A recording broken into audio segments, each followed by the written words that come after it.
Break के बाद एक बार फिर से आपका स्वागत है। आप देख रहे हैं टैक्स गुरु और आपके सवालों का जवाब देने के लिए हमारे साथ हैं जाने माने टैक्स एक्सपर्ट मुकेश पटेल जी, जो कि अहमदाबाद से हमारे साथ जुड़े हुए हैं।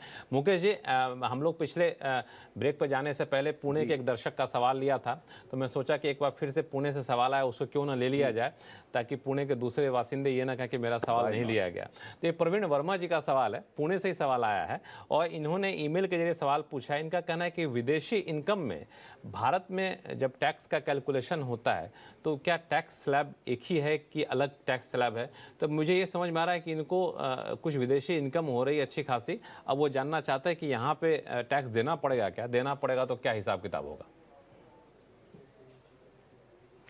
देखिए लक्ष्मण जी, इनका जो सवाल है कि what is the status of taxability of the foreign income, विदेश की आय, जैसे आपने बताया। अब ये जो है, ये कोई भी टैक्स पेयर है उसके रेजिडेंशियल स्टेटस पर वो निर्भर करता है। हमारे रेजिडेंशियल स्टेटस के 3 क्लासिफिकेशंस हैं। एक है नॉन रेजिडेंट, एक है रेजिडेंट एंड ऑर्डिनरी रेजिडेंट, और तीसरा है resident but not ordinary resident. अब जो बिन निवासी भारतीय हम कहते हैं कि जो नॉन रेजिडेंट हैं, 6 महीने से ज़्यादा जो भारत के बाहर रहते हैं, उनके केस में उनकी विदेश की आय जो है वो कभी भी भारत में टैक्स होती नहीं है, उस पर कोई टैक्स की चिंता नहीं है।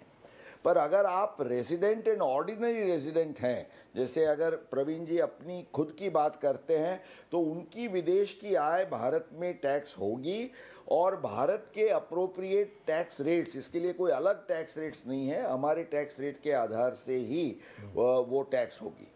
अब ये एक तीसरा स्टेटस है कि जब आप पहले नॉन रेजिडेंट रह चुके हैं और अब फिर रेजिडेंट होते हैं, तो बीच में एक ये विंडो पीरियड होता है, उसमें आपका स्टेटस होता है आर बट एनओआर। तो उसमें अगर आपकी कोई इन्वेस्टमेंट इनकम है विदेश में, तो उसको भारत में टैक्स नहीं होगी, ऐसा एक विशेष प्रावधान है।